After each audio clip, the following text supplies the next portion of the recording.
Okay, All right, everyone, set to go. So tonight is not a formal board meeting, so we've got a public hearing first, which will include Jennifer's presentation, then question and answer afterwards. After the public hearing, there'll be a special town meeting of electors. So sometimes, some years you step through that and you go right to the board meeting, but not this year, we're gonna do that in December. So let's open up the public hearing and then the budget presentation. so everyone has a packet. If you don't have them, there's some over there. Where none of you have them.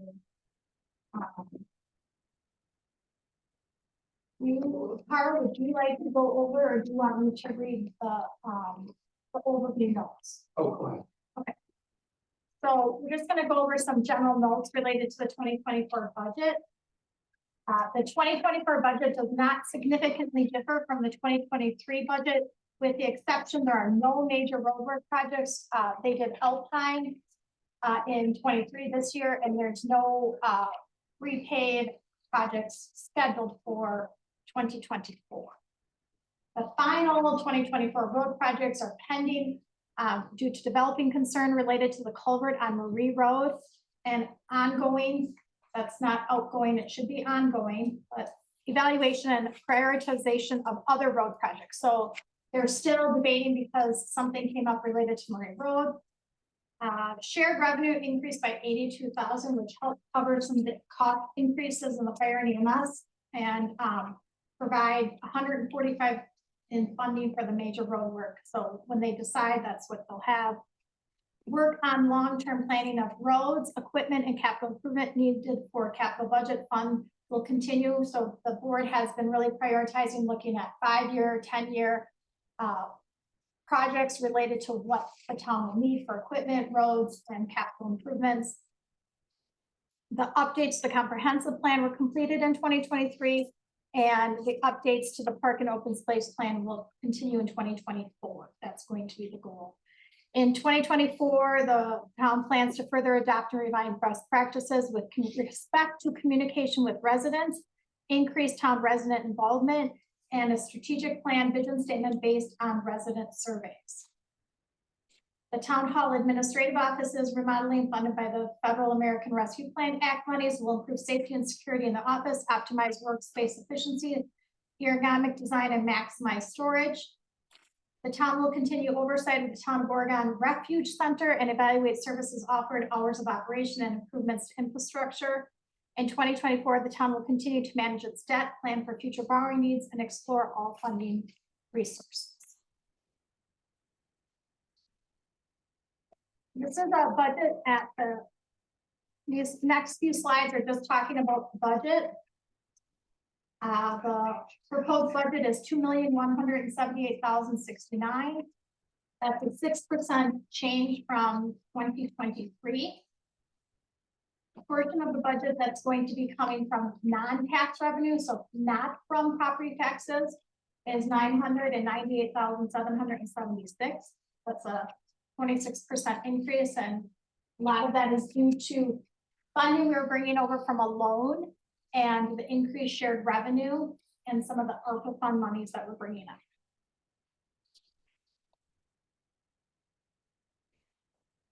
The assessed value as the town determined by the Department of Revenue is $492,515,000. That's a 0.86% increase from the 2023 assessed value from the Department of Revenue. The levy, the tax levy, so that is the amount that will be collected from the property taxes. It is $1,179,293. That's a 4% increase from last year. So per 1,000, it's a 7-cent increase. So looking at what that would look like if you're a homeowner, in basing on a $200,000 property, you would have paid $464 in 2022, and then in this year you would be paying $478. the biggest thing that will happen will be Pelletary. This year, there's going to be 8190 charge on the property tax bills that they get this year. And then next year will be the 12 months of service.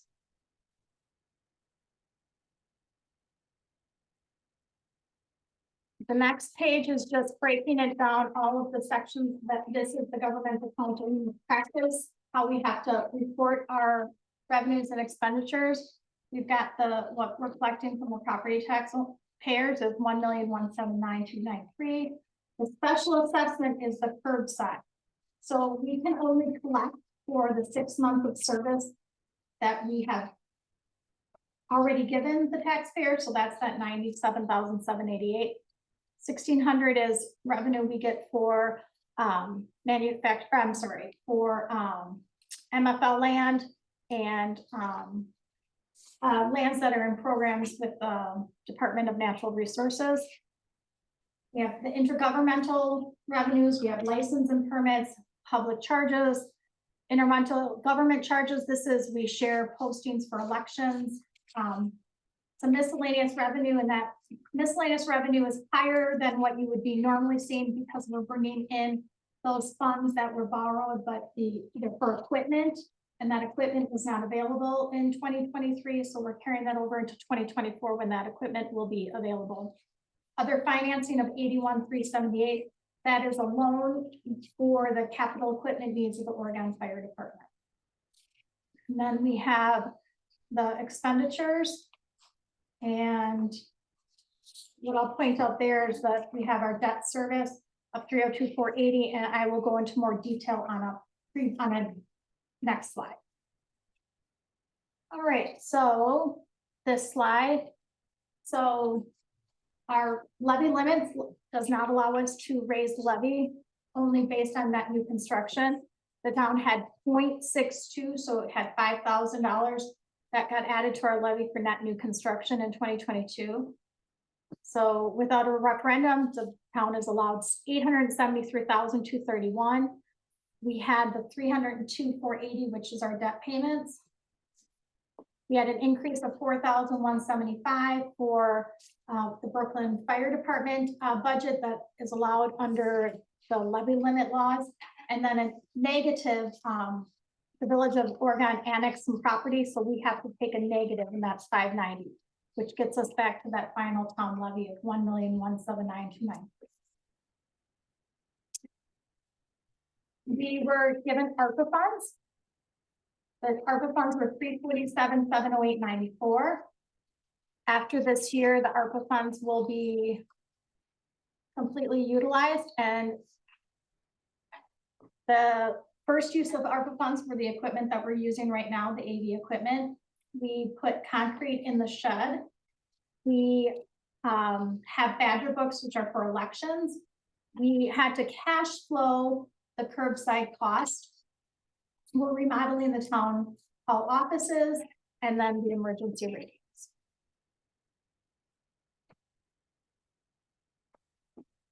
And then here are just some budget highlights. Again, we have the increase in shared revenue.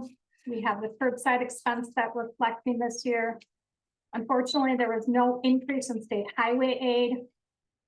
There's a decrease in the fees collected at the TORC because we went to curbside, so there's a reduction in what we will collect. Our interest income has fluctuated. It's hard to determine an exact amount of interest income due to the differing rates. There's a $75,000 sale of the highway equipment. We are obviously purchasing new equipment, so we will be getting some resale value out of that equipment. That's accounts for that carryover, that loan for that new equipment buying. We are carrying over the rest of our ARPA funds to fund the curbside, cash flow the curbside, since we're paying for 12 months and we're only getting 6 months. And then the increase in the OFED capital equipment loan. The highlights for the expenditures is we increased our legal fees. We increased legislative expenses, and that is to help fund some of those programs for reaching out to residents, looking at communication. We have 2024 will be a busy election year, it's a presidential election year, so we always have to raise the election expenses. We removed the constable expense, but then we increased the supplemental police services, which is the service from the Dane County Sheriff's Department. There was an increase, OPED needed more money this year. There was the decrease in major road work, as we're right now not planned to do major road work. A decrease in the solid waste salaries as the torque's hours have been cut. An increase to pick up the curbside, an increase in the recycling to collect the curbside recycling. The contribution to the senior center was set at 60,000. We did increase the youth center contribution and the OCA media contribution. Next one is to go over the debt service. So again, we borrowed for the OFAD capital equipment, that was 81,378. There's an outstanding loan for the Brooklyn Fire Department. There is the 2020 loan for the reconstruction of Lincoln Road and a snowplow truck. The 2020 of Hillcrest and equipment. And then the Alpine Road and equipment loan that we took out this year. That does not have a payment starting until 2025. How that works is when you take out the loan after September 1st, it doesn't start until the following year, which is 2025. And then the next few pages are just the actual item of each category. And that completes my presentation. Okay. Any questions? And can you tell whether there's anybody? Yeah. If we don't miss anybody. Definitely. Hi, Stephanie. Anyone here have questions about either the budget itself or the levy, how it's calculated? Here. I have a question regarding, there isn't a category here for it, but the Plan Commission did extensive work this past year. And we had Brian Standing from the county here on many occasions. I'm sure he did not come here for free. How does he get paid and where is that in our budget? I believe we have not been billed for this time. It is in on the budget, there's line.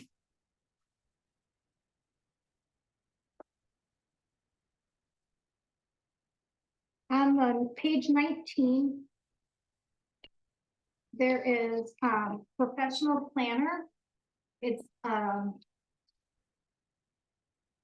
page 19, there's a total conservation and development line. It's like the second kind of block down. It starts with Plan Commission expenses. The 1, 2, 3, 4, 5. The fifth line is land use plan expenses. And I'm sorry, professional planner. And we put $15,000 in last year's budget. So we have $15,000 set aside to pay him because that we signed a contract at the beginning and that was what the contract was for him to do the work. We just haven't paid him yet. They haven't billed us yet. But the money is there. It's in the 2023 budget because that's when he was doing the work. Okay, so it doesn't need to be shown in any of these numbers. Right, I don't think that the board intended on signing another contract with them for 2020. I don't think so. Right. I don't think there's a need at this So, point. I'm We've allocated assuming, the funds. right, I'm assuming we'll get his bill sometime shortly. And that's $15,000 and that was the contracted amount. Okay.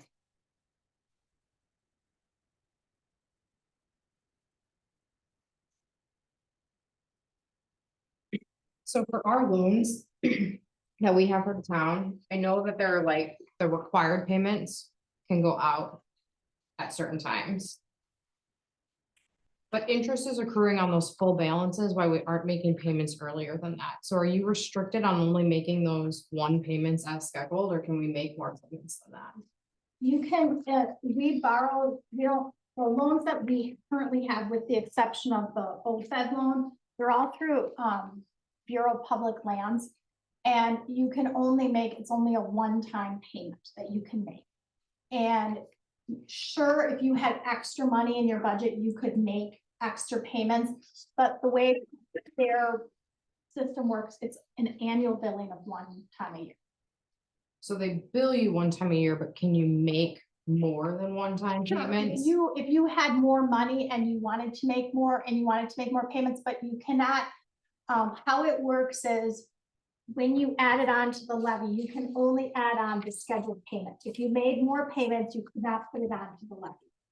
So let's just say, so you can't, the taxpayers won't pay for it. So where would you would have to figure out where the money was coming from to make extra payments. So I'm not sure I follow. So if you have a payment that is due, let's just do July or Mhm. June, 6 months, June of a year, right? That's gonna be, it's gonna be budgeted for that year to make that payment. Yeah, yeah. But that's 6 months, you could be making a sixth of that payment, right? You can make it in January, February, March, April, May, and June. And be paying down that balance and accruing less interest. You can't do that with the kind of loans we get. Okay, That's what you. so you can't do. pay more, or, No. I'm sorry, not more, you can't pay more frequently. No, the amount of interest is set on a yearly. You can't pay it and bring that interest down. It just is accrued as, it's a set amount and that includes all of the interest in it. So you pay your interest up front. So it's a one lump sum loan, no matter when you pay it off, you're paying the total interest. Okay. So if you pay it off, Yeah, you could pay it off early, you just can't, the problem is you can't add it on to the levy. So how would you get the money to pay it off? no, You have I'm just get trying it to from- understand how it works, like.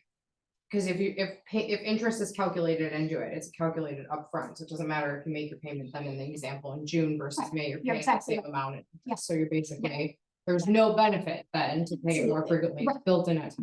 Yeah. And there's no slush fund, there's no town slush fund where we've got money sitting at. If we had money sitting now, we would probably be at a higher rate than what some of the older loans are. Yeah, depending with- So it may yeah. not matter.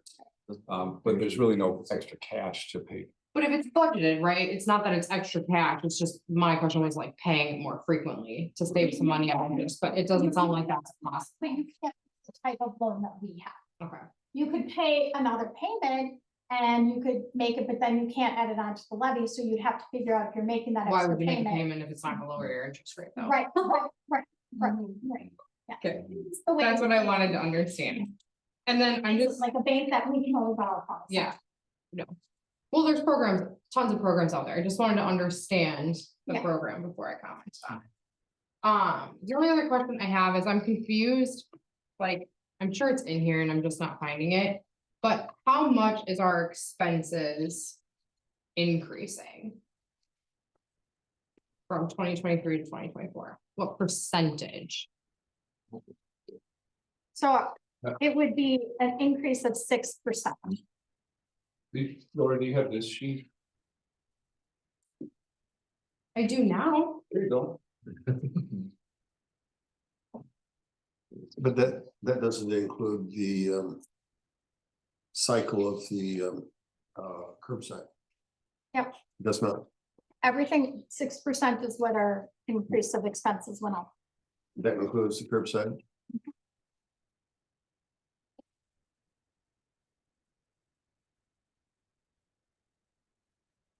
Any other questions, Sharon?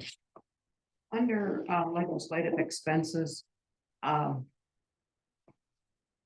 that down for me a little bit as to what that covers. So that's related to like what the board wants to, what the board spends essentially. So the board this year, the reason that it got increased this year was that the board would like to. Maybe Carl, you can help me out here. They Some of would the- like to do some, go ahead. Oh, I was gonna, so we're interested in kicking off vision planning and some other, accounting related, reorganization, if you will, not so much, but things that might require a specialist. might require a consultant or something like that. So those type of expenses anyway, if it comes to pass in 2024, would go into that line item. To the tune of $12,000 increase? Possibly, I mean, this is sort of, it's similar to like, say, the Brian Standing fee. We're talking about projects and planning projects that we don't really have a feel for because the last big one happened 20 years ago, and then the sort of the survey, whenever that was, 5 years ago or so. So if we need an expert to come in to help for any of these projects, we just wanted to account for some of it. We don't know, we have no leads on who might be doing that or what particular project might require that. But just to be on the safe side, to have a placeholder. Okay, And probably if we did, well, I don't know, I wouldn't even want to speculate on what a fee would be. I would hope it'd be smaller than what I think it would be. But usually a consultant fees, if we had one or multiple consultants that work, it's gonna be pricey. They don't come cheap usually. do we have residents within the town that someone may know that has expertise in these areas Look- that could help us out? So the answer is yes. In fact, one is sitting right in front of you, one of the residents, and just gave me a lead tonight on someone who has expertise in engineering. But I'll give you an example. Tomorrow, we're going to meet with 3 people from the UW Extension, the local government education area, talking about a vision plan and how to work our way through that. My hunch is that they would be either no charge or very low charge, if they're the right people. So we're attuned to the idea that we don't want to blow a lot of money on consultants. Right, we'd like to get it. There just aren't local experts on everything, but we are, we're keeping our eyes and ears open for that. Oh, I understand that we're not all, some of us are experts in nothing, but is the expertise out there that from within the town that we could maybe reach out to? And I don't know the answer to that question. I mean, I know that the expertise is out there somewhere because we're not the only town going through these types of projects. I just don't know where it is and what it costs. Okay, And we have been lucky that we have had some residential engineering expertise lately that have really saved us some money. Especially with that Murray Road culvert, Mhm. so it's possible we'll find some more. Yeah. Spread the word. So that is something that we're considering for every project is, who can we talk to learn about this? And sometimes it's not necessary. The expertise may not necessarily be in the town, but it might be in other town boards or people who are on committees in other towns. We're really all going through similar things. It's just we're on a certain schedule now and other towns may be on a different schedule farther ahead of us. So that's who we want to try to find. And we've had pretty decent luck with that on some of like Kate has done senior center research and talked to, I don't know, 20 different towns. And I think we do the same thing with public works and roads. I know that the public works guys rely a lot on the expertise from other towns, other patrolmen in other towns. And Jennifer had mentioned we got pretty lucky and we've got a couple people on Arlen's Road and Traffic Safety Committee that are engineers. So we're playing that hand on all of these projects and trying to find somebody, who will offer up their expertise and opinions. It's always a question though, how much are they gonna give you for free before they make you do a contract too, right? Right. And so I think that's where some of that money comes in, like, they'll get you on the line and then Right. then they're gonna wanna be paid. I think also we are Which is counting fair. for some. Oh, yeah, totally. We also thought there might be some mailings you wanted to do to residents, so there was some postage, just some costs along with the idea of the communication and what that would look like to residents. And that goes to the board legislative expense line item. Okay. Because we don't have a big, I'm speaking out of turn, but I don't think we have a big dollar amount for direct mail pieces or other communication or advertising, you know, we sort of limit that a little bit, but as a future, looking in the future, that's a missing piece is the communication out to residents. A lot have said, I really need something, you know, in my mailbox because I'm not necessarily going to go online to get it. Right, It's more expensive to do that, and we hope that a lot of people would be connecting via the email list, but not everybody can do that. true, and sometimes it's hard to navigate for someone who's not real proficient in it, and I think a lot of our residents, a lot of our rural residents, I think our subdivisions and newer areas are much more proficient in that just because of their age and where they're employed. Where a lot of our rural residents are they're homeowners, but there may be farmers, they may be people who are in occupations that aren't all technology oriented. Right. And that I think puts a burden on those people if they have to rely on that. And there's some slow connections in town too, so Tell me about it. that's a whole other issue. But there's a lot of discussion, it's off topic a little bit, but there is a lot of discussion about improving internet speeds throughout the town, throughout the county. There has been mostly talk and not a ton of results, so I don't know where it's gonna go and when. But it is an issue, it's definitely an issue, you can, some of these, some of the outlying areas that don't have high-speed internet, I just don't know how people can even use those connections and it's just so slow. And I think that was one thing that now has not come, was that there was that opportunity that we thought we might have put some money for broadband that Right. ended up not happening, Right, but so we got. there was like, there would be some money there in that legislative expenses had that come to fruition. That's true, yeah. It did, which was, it was the town of Brooklyn, and I can't remember what other It was municipalities. about 3 or 4 or 5, but they were in discussions with Frontier. And Frontier was gonna switch out, I think they just had DSL lines, just phone-based internet, and they were gonna switch out their lines for fiber optic. Well, Frontier needs to do something drastic. And So much we, harder though, to be frank. yeah, so we did not make the cut for the Frontier project. And it really wasn't, the reason wasn't really disclosed why, but I never even got a count of how many people in town have Frontier. So it's just there were a lot of missing pieces and then, but it turned out that it didn't matter because we didn't, I have a feeling we didn't get swept into the program because we don't have that many people using Frontier. Well, but there's gonna be, It's more than 0. like where I am. The only way I can get a different service other than Frontier is to pay big bucks to have a wire run from that pole 1,200 feet down the road to my pole. Right, Mhm. right. That's. And I choose not to do that. I mean, when the wire is hanging right there.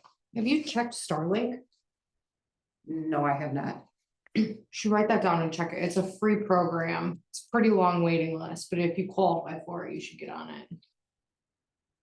There is a broadband meeting, The 6, like, 2 of them. two of them, December. Yeah. one's in Cottage Grove, one's in Cross Plains. I think they're They're online, available via too. Zoom too. Yeah. December, Yeah. sorry. Yeah.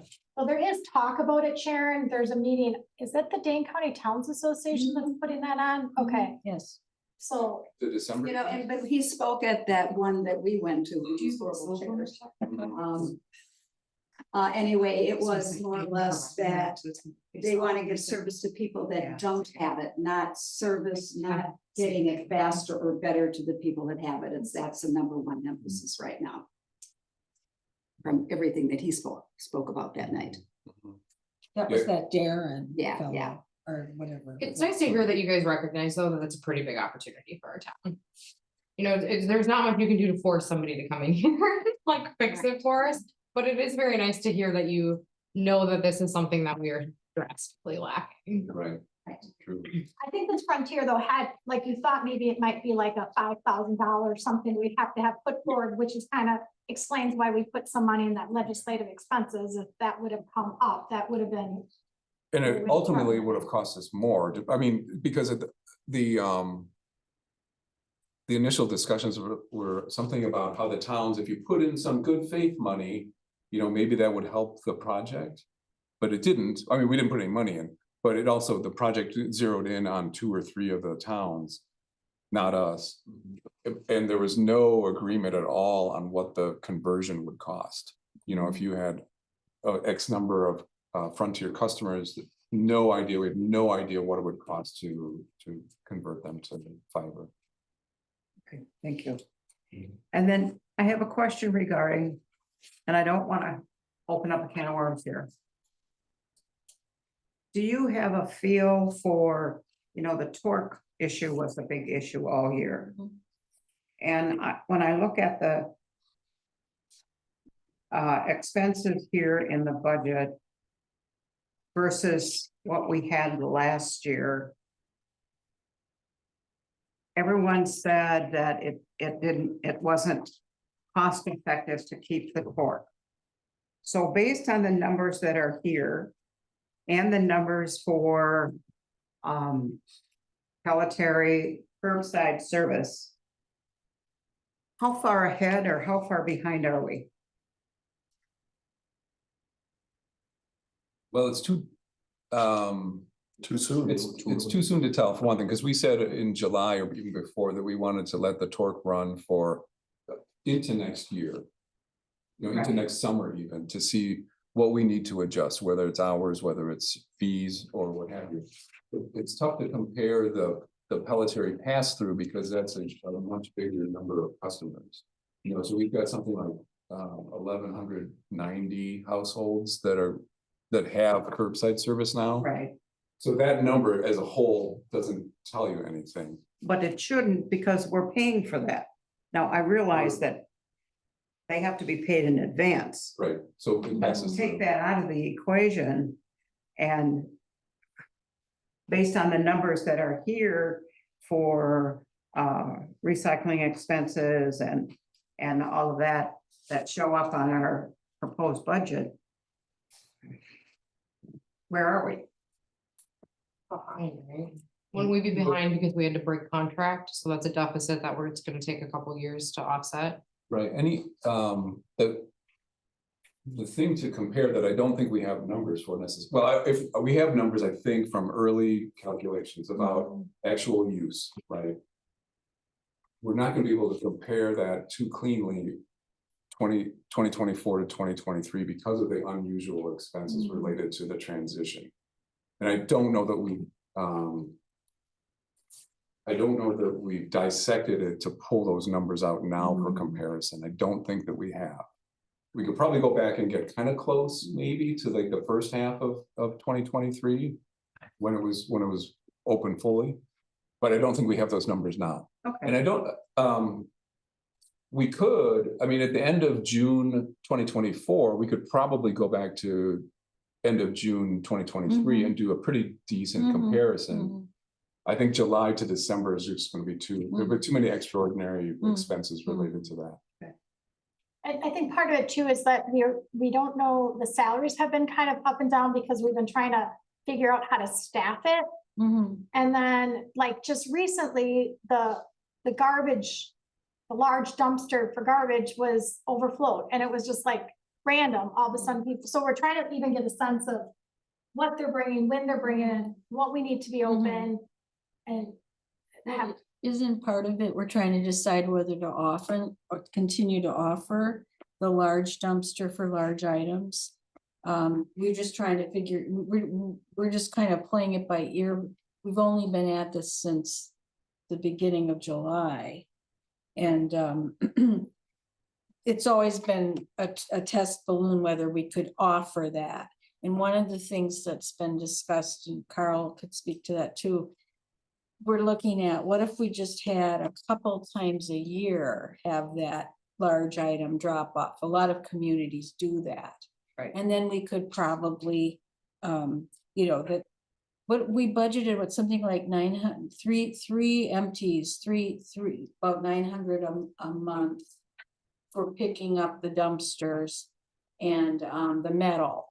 The metal is fun because sometimes we get the metal prices change and stuff. So that's easier to continue to offer that because we do get some money back for the metal. It's just never something that we can bank on when we're budgeting because it changes. So, and then another thing I was going to say, I don't know that this is a huge factor, but a lot of people even now are still using punch cards that they purchased before 2023. So when we calculate how much we take in every week they didn't do this at first, but now the guys are counting the number of punches they take. And they really are trying to get a better handle, as Carl, I think, was saying, and Arlen too. We're sort of just trying to get, it's gonna take us a few more months to really figure out what it's actually costing us. We do know that people really like to drop off their brush, and that is a service that the town should really continue to offer. So that's one thing.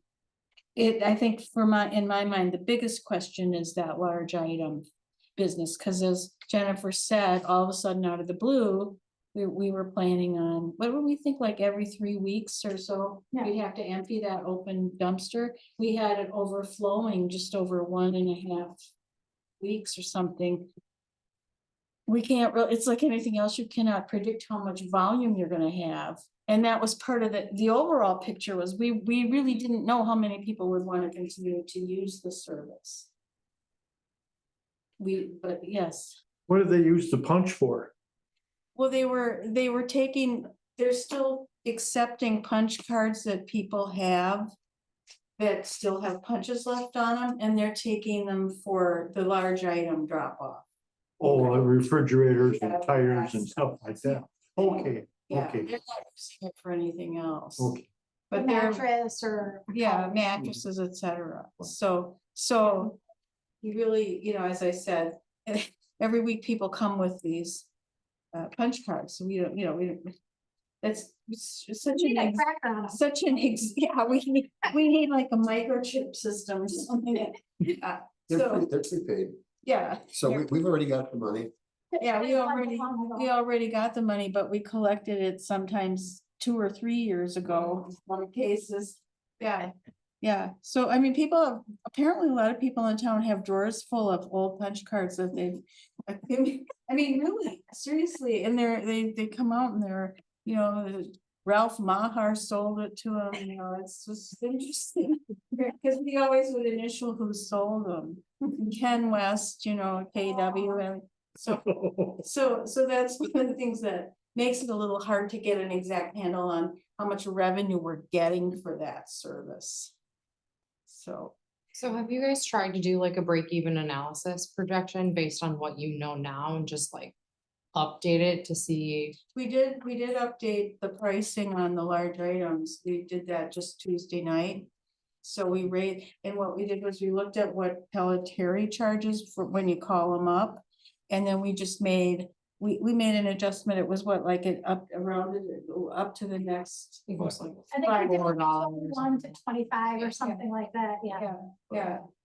That'll be in the minutes for Yeah. our next meeting. We'll And have- I'll show, so we did significantly raise, it's like $30 from 20. Some were only $2 though. Yeah, we just went to like. This was 9 to 10. Went to 25, So they were specified. Stars went to 10. Yeah. It goes up by 5 now. But I'm thinking like a break even projection is where you take all your line items, right, your expenses that you've accrued thus far that were in the hole a little bit with, and then try to figure out based on the revenue or what you know now, how long is it gonna take us to break even? Have we tried to do any type of analysis like It's too that? early still. We- I don't know that we have the data for the. But we can probably. We did, when we were doing the budget though, we looked at what has been happening since July.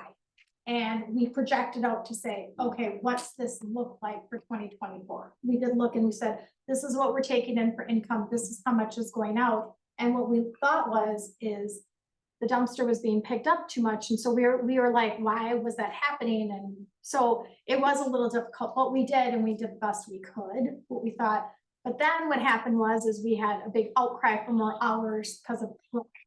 So then we were like, well, our salaries might be not projected to be exactly what they wanted, because people might want to see that opened a little bit later. And Yes, I Yeah, did. yeah. Thank you. I really appreciate the change in those hours. I think we brought like 10 trailer loads. So I think it took a couple weeks for people to get the message that we were gonna be open later. So the last 2 weekends, and plus it's peak leaf season, we had a lot of business there. Well, the leaves didn't really fall for the last 2 That's weekends, and I know they didn't post it on our Facebook page. The announcement came out like 2 or 3 weeks after you guys announced it on the email train too.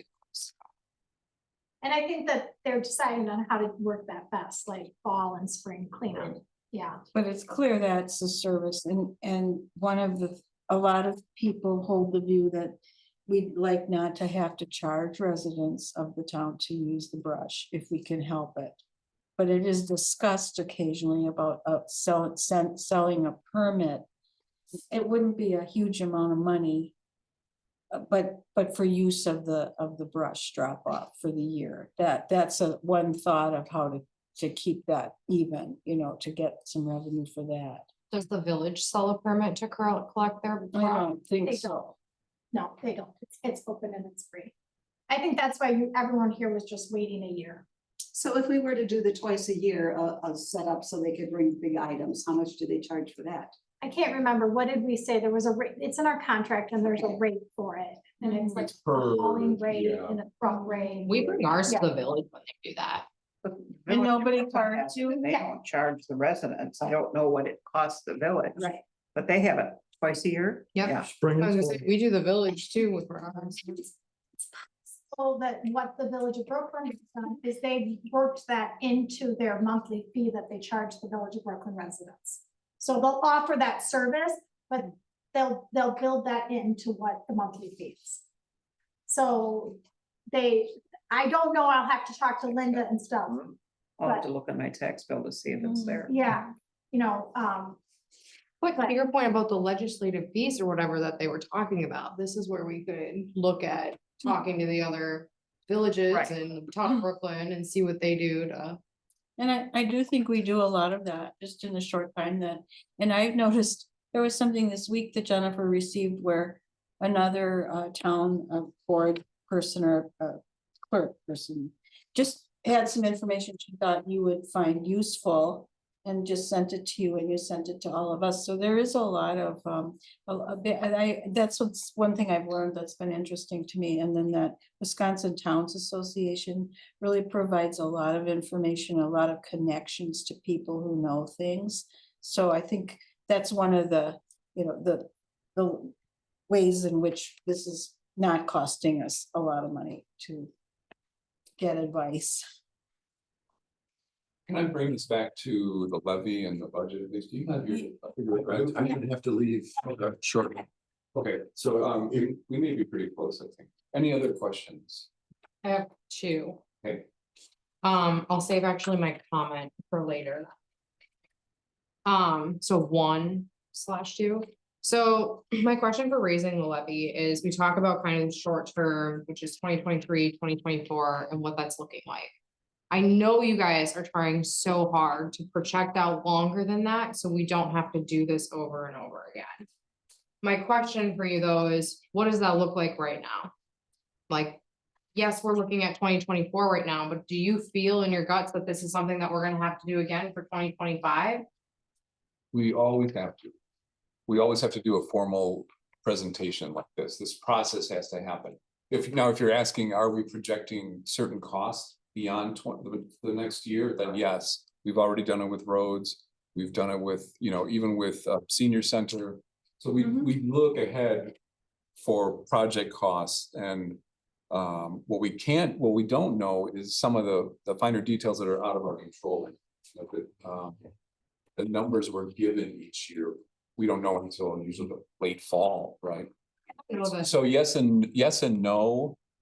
Can we project like a 2025 budget? not in full. No, and I don't mean a 2025 budget, but I think that you guys have done enough work, right? To be able to say, hey, if we raise taxes for this, are we gonna have to do that again based on what we know for 2025 and going forward? And so my question to you is, are we talking about looking at this now and here and having to potentially do it again in a year? Like, obviously, yes, we have to formally go through this, but do we think that these are gonna be significant increases over the next few years for residents? There's, again, sort of yes and no. It depends on what we're talking about specifically. If, and it depends on what happens externally too. Like, let's say, one of the things that happened to us just within a month or so ago was we were made aware of a culvert and road problem Marie. on Marie. We didn't know, and some of the initial estimates were big numbers. So we're still working through that, and that type of thing could come up, right? And if roads deteriorate faster than we think they're gonna do that, then that could come up as sort of emergency funding. But we're trying to project the bigger items out as far as we can. It gets really hazy after about it. So we can get close on some line items, but really not on something that would look like a full budget for 2 years out or 3 years out. I guess, do you expect to have budget issues in 2025 again? Based off of what you know and the research you've done today, do you expect to have budget issues in 2025? No, I think we've got ways to handle any kind of expense. Financing is one of them, just as a sort of a last resort. The budget, the levy itself, the levy limit, we don't have a lot of control over. Yeah, I know. Other than through, no, so absolutely, we're just It's capped. Because our anti-development plan is not working in our favor at this point, but. Well, right, I mean, we've I got won't touch on it. a finite number of funding sources, right? And it's a single digit number.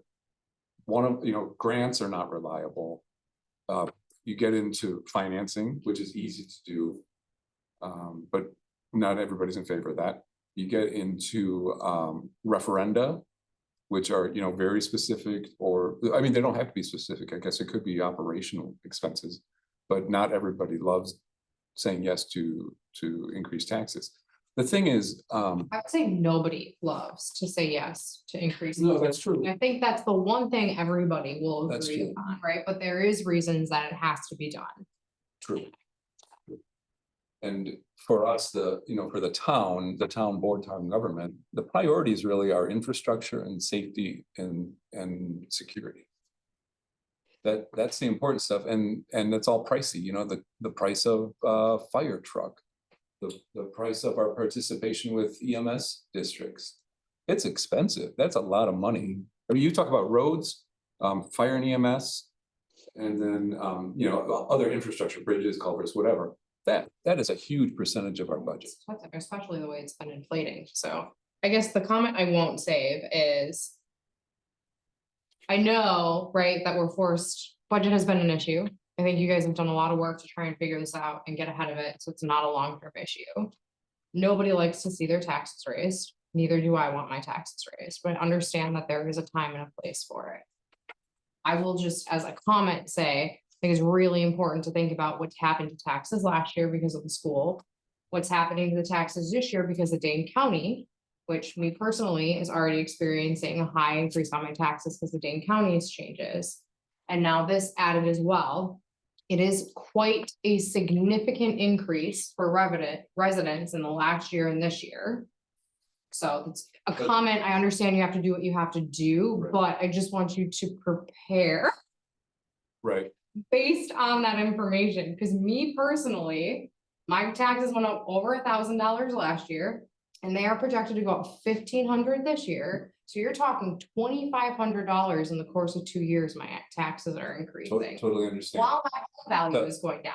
Yeah, I mean, the homework So, assignment, just saying. the homework assignment is to take your tax bills and go over the last 10 years of just your local taxes and see what those have done. And I think you're gonna see that. they I've have done not it and I moved much. completely understand it. You guys have just been through the ringer. And despite me understanding it, right, I still don't like it. There's gonna be people out there who just don't like it and don't understand it. And so I just wanna prepare you, right? For what I, as a resident, experienced. I understand you have to do what you have to do for the board. for us. Just want you to be aware. Right, and none of us can guarantee that taxes won't go up. It's Well, just- sir. No, it's the less, our local taxes. Oh, yeah. Local taxes. For 2024, yeah, for 2024, local taxes are pretty much. flat. But at some point, we have to pay for some of this stuff. And I get that, right? I totally do. I'm gonna take a, I say, I've got to take off here unless this can happen in the next minute or two.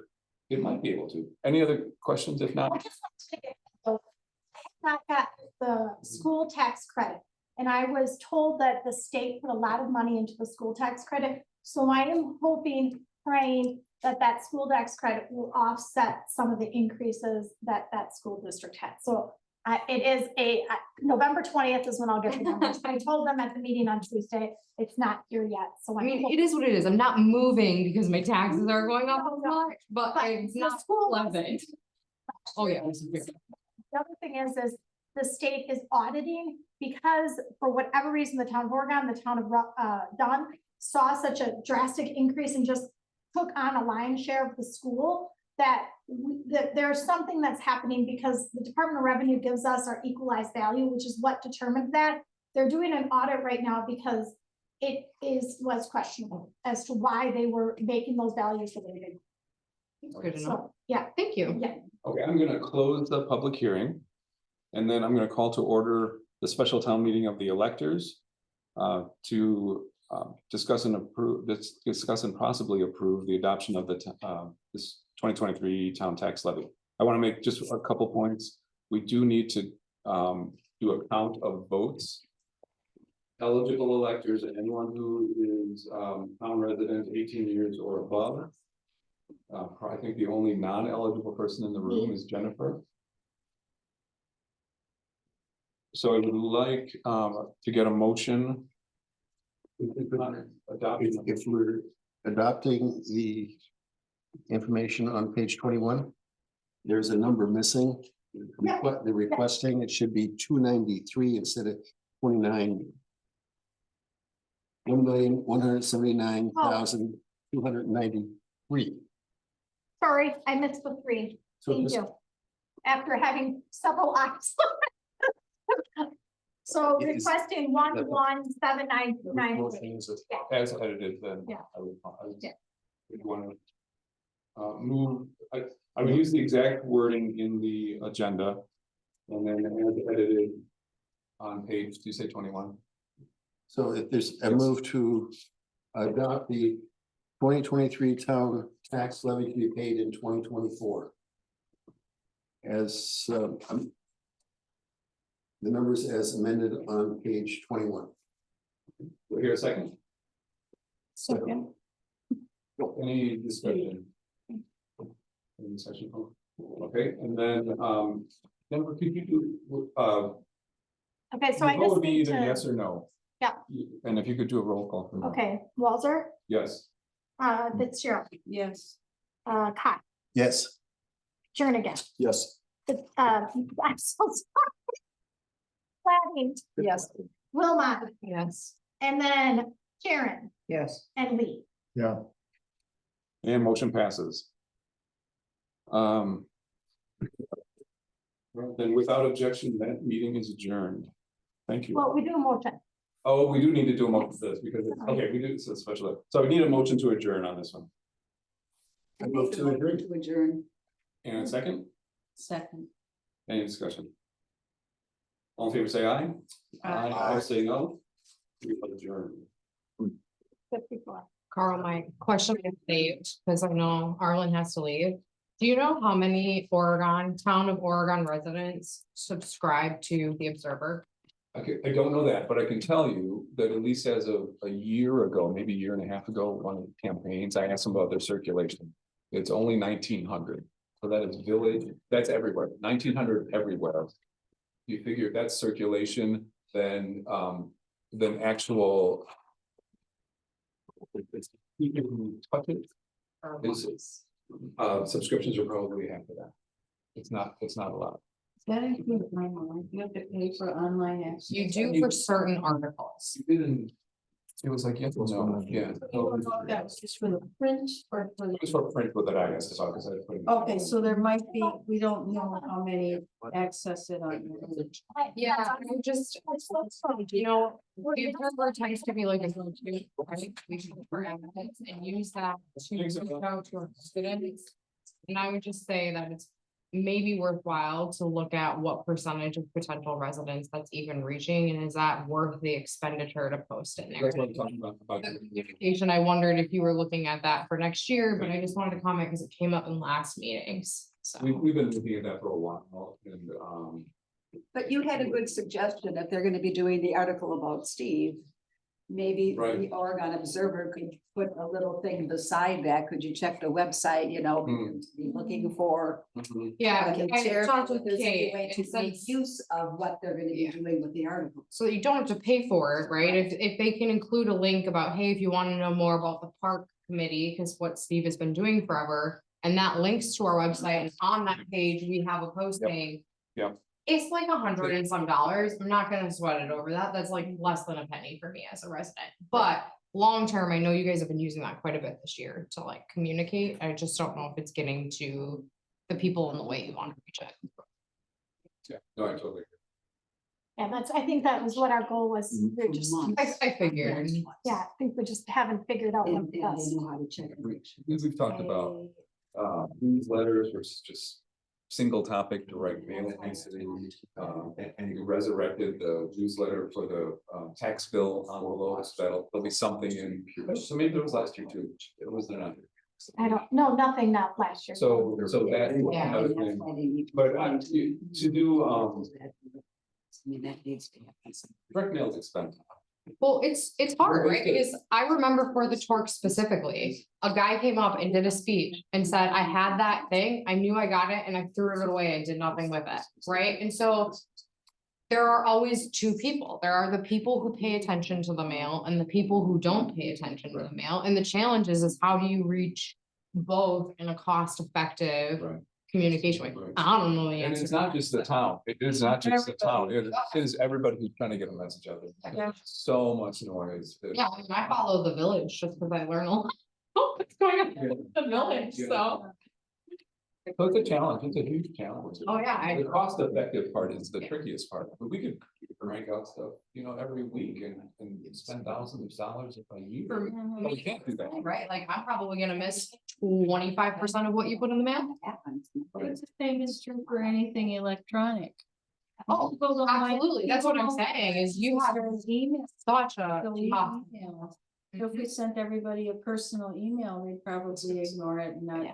I mean, many would. Right, right. So it's really difficult. It's really a challenge. I mean, I love that you guys heard the town right and you're looking into it, and I just like, it's a lose-lose situation at the same time, right? Because you're gonna adopt this communication strategy, and yeah, it's probably gonna get better, but there's always gonna be someone out there that says, I didn't get that, or that's not the method for me, you should have done something different, so it's just challenging. Yeah. I guess people have given up the idea that it's on them to try to keep up on things. Like I like Well- to read the newspaper every day because, I know what's Absolutely. going on. Not that it's necessarily telling me that what's going Too on. depressing for me. Yeah. I learned through word of mouth. I can tell you that when we stopped putting every single agenda in the Oregon Observer, that the one person we were not going to make happy was Dave Hageman's mother. who read the paper From front to back. So she was the one person who we knew we were going to miss by not putting the agendas in the paper. Fun. I mean, and you guys did have that YouTube channel. Yeah. That came in, right, and asked for money, and they record all of the village meetings, They all do the a good village job. events. And we contribute to them, and they We wanna gave do them that, more right, money. and that's another way to reach, which should be free, right? They're not charging for their services, it's pro bono, they pay their salaries and. Right. Yeah, there was definitely an imbalance between village and town Mhm. with coverage. Mhm. Yep, Well, and so I mean, if we're donating, there's that expectation like, hey, you need to do something for CA is us. unwilling, Because we just don't engage them. They did something. Annual meeting. and whenever going through the ATV thing, they came and Yeah. filmed, I mean, they were always willing. We just have to reach out to them. It's another channel, right? Any point in asking them to do something for when we honor Steve? Have them come here? Hmm. I'll be here for the annual meeting, but I thought that the park committee one that was gonna happen this month, Yeah. I thought that was just gonna be more intimate. It's pretty low key. It's Yeah. not Are gonna you be- stopping recording? Oh. I It's think also- Stephanie, Sorry, I just Stephanie is a wanna part of our make sure. conversation. As long as it's not recording, because I can hear you. Thank you. Anybody have a question for Stephanie? Sharon, you know there's no plan commission meeting next week. Wait, I thought there was. Yep, no, there's not.